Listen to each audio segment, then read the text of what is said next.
The clock struck 6 in the morning when the tall glass doors of the sprawling mansion opened, and Maria stepped inside.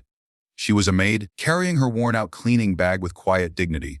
Her shoes were old, her uniform a little faded, but her spirit never seemed to dim. She moved with practiced grace, humming softly as she went about her work.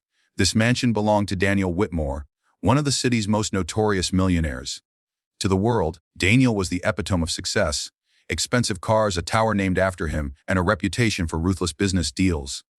To his employees, however, he was cold, arrogant, and quick to mock anyone he thought beneath him. Maria knew this, everyone did.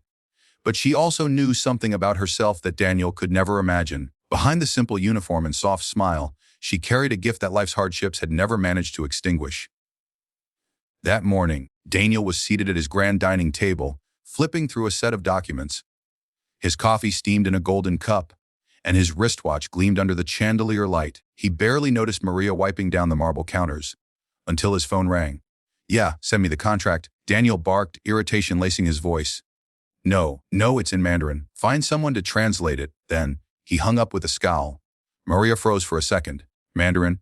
Her heart skipped a beat. She had once been a scholarship student at a prestigious university in her home country, fluent in several languages. But life had turned cruel. Her father's illness, the debts, the sacrifices, forcing her to drop out and work as a maid overseas. Nobody here knew her past. Nobody had asked. Daniel, frustrated, tossed the thick packet of papers on the table.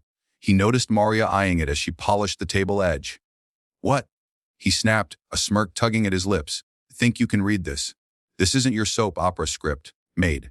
This is real business." Maria swallowed her pride and said quietly, I might be able to help." Daniel laughed loudly, clapping his hands once. "You, translate this." He pushed the document toward her, his tone mocking. "Fine, if you can translate this contract perfectly, my entire monthly salary is yours." He leaned back, arms crossed, certain she would falter. The other staff in the hallway froze, stunned by the audacity of the challenge. Maria's hands trembled as she picked up the papers. She took a deep breath, steadied herself, and began. At first, her voice was soft, but soon confidence filled her tone. Word by word, line by line, she translated flawlessly. The complex legal jargon in Mandarin rolled off her tongue like second nature, and within minutes, the impossible was done. Silence filled the room. Daniel's smirk evaporated, replaced by disbelief. How do you know Mandarin?" he stammered. Maria lowered the papers and looked him in the eye. "Because once upon a time, I was meant to be more than just a maid." Her voice cracked but held steady. "I studied languages, worked hard, dreamed big. But when my father got sick, life demanded sacrifices. I chose family over ambition. And now here I am." Her confession landed like a stone in the millionaire's chest. For the first time, Daniel saw her not as just a maid, but as a person with dreams, pain, and brilliance. That night, Daniel could not sleep. Her words echoed in his mind. He thought about his own rise. Yes, he had worked hard, but he had also mocked, crushed, and dismissed people along the way. And now, a woman he had ridiculed had shown him a level of intelligence and humility he had rarely encountered. The next morning, Maria arrived expecting silence, perhaps even dismissal. Daniel called her into his office. "Maria," he said, his voice softer than usual, "I owe you more than an apology. I owe you an opportunity." He slid a folder across the desk. Inside was an offer letter. A position in his company as a translator and cultural liaison, a salary that could change her family's life. Her eyes welled with tears.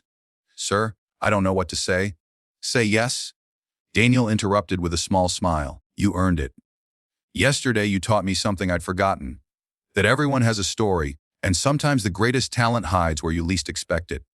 Maria accepted, though she still worked humbly for weeks, unsure if it was real. But slowly, her life began to change. She was able to send money back home, pay off her father's medical debts, and even fund her younger brother's education. And Daniel, he was no longer the same. The arrogance faded little by little. His employees noticed the change. He listened more, mocked less. Some said Maria had done what no boardroom rival could ever do. She had humbled a millionaire. 2 years later, Maria stood on a stage, giving a speech at an international business summit, introducing herself as the director of cultural operations for Daniel's company. In the audience, Daniel sat quietly, clapping with genuine pride. Her final words echoed powerfully. "Never underestimate the quiet souls you pass every day. The maid, the driver, the waiter, they may carry within them brilliance, courage, and untold stories. Respect everyone, for life has a way of humbling the proud and lifting the humble." The hall erupted in applause. Daniel smiled, remembering the day he had laughed at a maid, and the day that maid had forever changed him. Message of the story: we should never judge people by their job, clothes, or their circumstances. Everyone has hidden strengths, struggles, and stories that deserve respect. Arrogance blinds, humility opens the door to life-changing lessons.